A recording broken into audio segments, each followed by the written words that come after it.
What is up, you guys? So this is actually a video that I had previously filmed, but there are some new developments, so I decided to go ahead and refilm it because I kind of wanted to touch all the bases, so that this was a buying guide for you guys if anyone is interested in purchasing items from Cartier.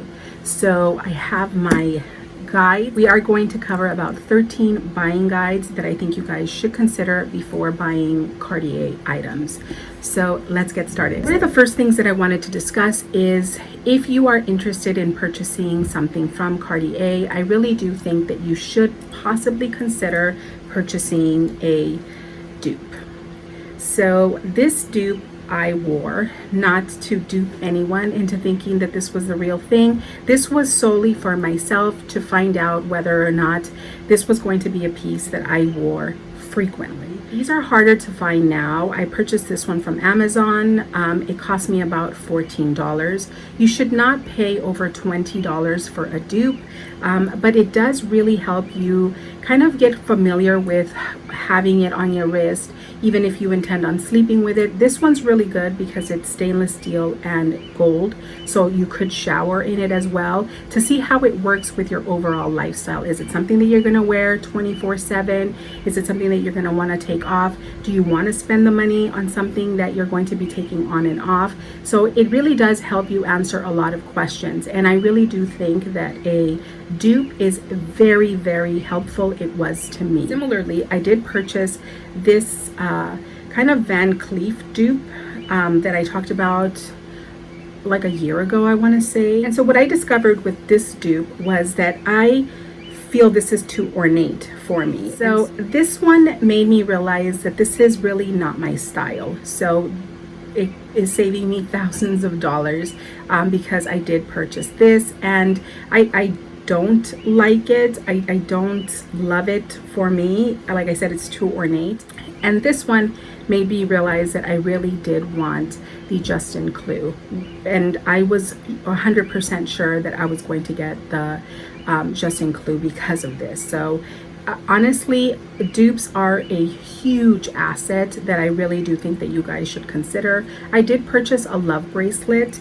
That one unfortunately broke, but it also gave me enough concerns to opt to not purchase a diamond version of the love bracelet, just because I don't want to possibly lose any stones. I know that the quality of Cartier is way better than a dupe, but it just gave me enough concern to know that I wanted just a regular love. And also it made me realize that I wanted a thin love bracelet instead of the wider one, because I did want the Juste Clou. So they were incredibly helpful, and I really do recommend that that is one of the first things that you do. My second tip is to try all of the pieces that you envision together when you are at Cartier. So again, for me, it was, I kept trying things on kind of separately. I tried on the small love with the small Juste Clou, and I didn't like that, but that's all I tried on that day. Later on, I tried on the Juste Clou regular and nothing else. But what I do encourage you guys to do is to really go to Cartier and try on the stack that you envision. If you don't like it, try different variations of it. So I know that they aren't always very pleasant at Cartier, but just move past their unpleasantness if you end up with an unpleasant sales associate, and try on the entire stack that you envision. This was actually a tip that my first luxury gave me, and that was so helpful to me when I finally did go in to Cartier to make my purchases. Number 3, find a stack muse.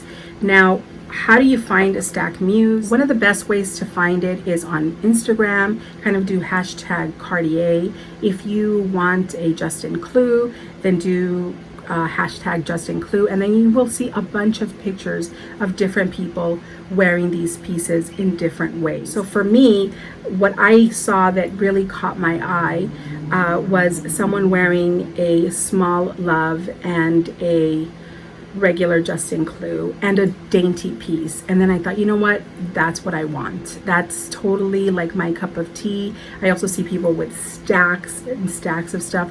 I knew that that wouldn't work for my lifestyle, so I needed to find something that would work for my lifestyle. So this one seemed to be the perfect combination. And so definitely find you a stack muse. It makes such a difference when you know what you want. Also, when you go and try it on, you can try on those pieces in that way. So a stack muse is something that I really do recommend you find. Number 4, I just kind of touched on it, and that is consider your lifestyle. Now, are like diamonds a like beautiful thing to have? Absolutely. But is it going to work with your lifestyle on a regular basis? I know that for me, I don't have a nanny, I don't have a housekeeper. Those are all things that I have to tackle myself. And so I knew that I wanted these pieces for every day, 24 hours, a 24-hour a day situation. And so I knew that I would be cleaning with my items. I knew that I would be, doing the mom thing, wearing my pieces. And so I wasn't comfortable with the idea of having diamonds for everyday use. Now, with that said, I am going to touch on something else later on, but for my everyday stack, I was not very comfortable because I don't have like a yacht life, you guys. So I needed to kind of have that conversation with myself. While diamonds would be nice, I just didn't think that they would work for me as an everyday. But they are beautiful, and you should definitely, if you have that kind of lifestyle, then you should just be dripping in diamonds, you guys. Number 5. You don't actually have to have a stack. I know that that's what we see a lot here on YouTube, but I had this conversation with myself with regards to these pieces, and I knew that if I could only get one item on my list, that I would be very content with just having my Juste Clou. And so you can also be very, very happy with one singular piece, and there's nothing wrong with that. When I was wearing a dupe, I did wear the Love dupe with scattered diamonds, and I thought it looked beautiful. I genuinely liked how that looked by itself. So you don't have to have a stack. You can absolutely just buy one piece and be completely happy with that and never add another Cartier piece. If you just get the exact piece that makes your heart really happy. Number 6 is consider scale, meaning your body type to bracelet scale. So again, this was another reason why I knew that I wanted a Love bracelet in the small and a JUC in the regular, because the regular is the piece that I favor the most. I knew that I needed something that was a little daintier to kind of balance that out.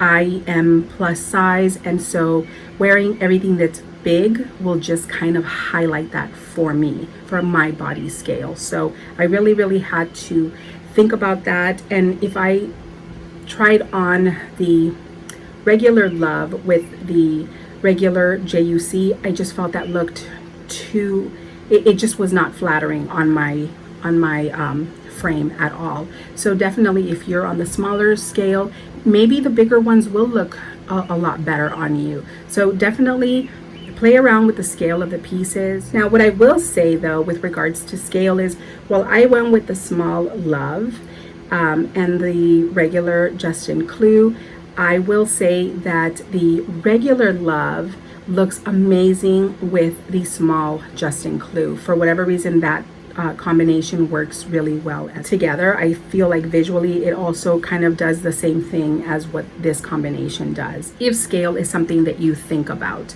So definitely consider scale. Number 7 is feminine versus masculine. So these pieces are sometimes described as a little masculine, especially like the regular size pieces. Now, this masculine look may look really good with your aesthetic, and so you may want to get the large ones because that will work better with your aesthetic. If you're someone who loves like girly dresses or white dresses with lace and stuff like that, I could see the masculine pieces looking really, really beautiful on that aesthetic. They would be like a play of feminine and masculine. And again, I don't think that there is like a wrong choice to make.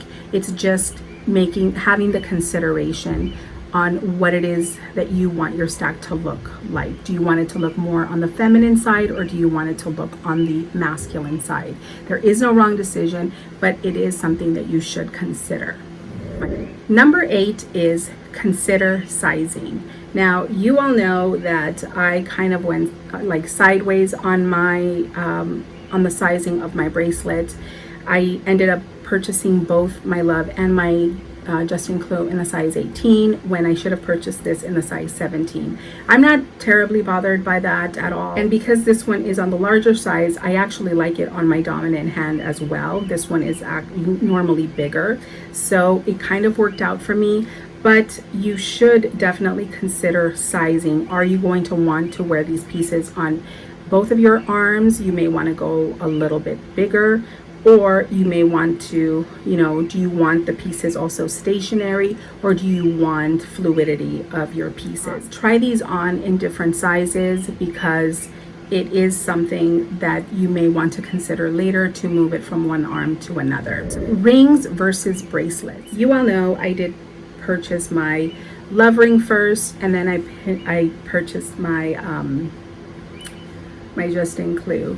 And it's really hard for me to say whether or not you should buy rings first or bracelets. I do feel that if I knew exactly what I wanted my stack to be, I probably would have gone with bracelets first. But I did opt for rings first, and that helped me realize how much more I value the Juste in Clou collection over the Love collection, which also helped me realize that I was okay with having the thinner Love bracelet. So there isn't like a wrong choice, but obviously, spending on this also takes funds away from spending on this. So these get more use, in my opinion, than rings, because I personally don't wear these like rings while I'm home. They're only pieces that I wear when I go out, and these just stay on my arm all of the time. So price per wear on these is a lot better, in my opinion. Number 10 is resale value. Now, I'm only touching on this not because I think that we're buying these items and then we're just gonna like resell them. I don't think that anybody actually does that. I think that we all buy them with the intention of keeping them. But obviously things happen. You may like gain weight and it might not fit you anymore, or you may lose weight and it might not fit you correctly. So this is something to consider. So from my research, the small Love resells better than the regular Love. I also think there is a new small Juste in Clou that I'm sure you've all heard about with the diamonds.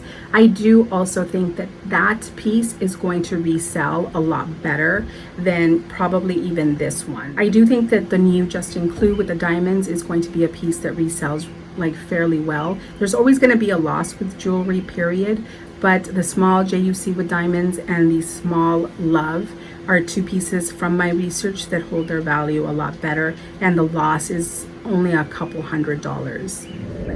Number 11, with regards to diamond pieces, those lose the most money. It's an actual gut punch to see. You should note that the more you spend on Cartier, the more money you are going to lose. So those higher tiered items really lose their value. Like it's honestly like horrifying to see like how much money they lose.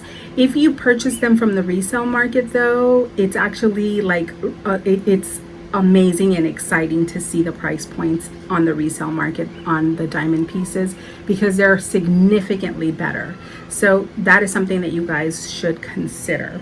Number 12 that I wanted to jump right into is I don't recommend that you buy these on the resale market if you've never actually purchased from Cartier directly. And this is something that Ika recently touched on, and I 100% concur with her statement. I do think that you should go into Cartier and you should have the experience at Cartier and not necessarily, I've never had like a really amazing experience at Cartier, to be perfectly honest.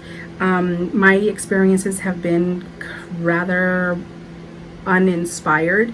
My recent one kind of was okay, but because of COVID, obviously, it's not that exciting to go into Cartier currently. So at least here in the States, I don't think that you should buy from the resale market unless you're familiar with scale and feel of the items. Also, these have a very particular hue of yellow, so once you see it, it's memorable. So definitely go through Cartier and purchase a piece from there, so you always have something to compare it to if you decide to later go on and purchase something from the resale market.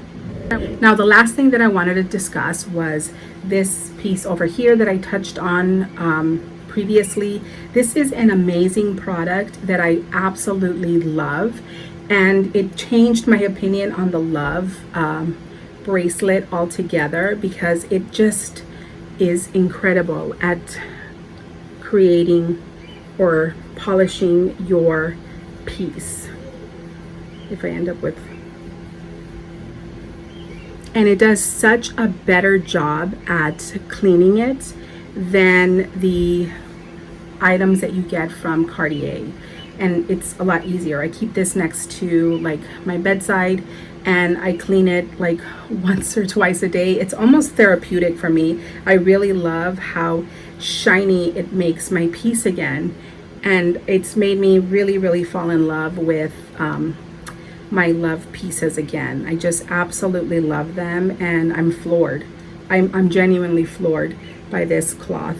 And I think that if you own anything from Cartier, you're considering, you should definitely get this. This is way better than what they give you at Cartier, and it's very inexpensive. I will link this below. That is it, you guys. I hope you found this helpful. And if you have any questions, I am happy to answer them for you in the comment section down below. I really appreciate your time, and I will talk to you guys later. Bye.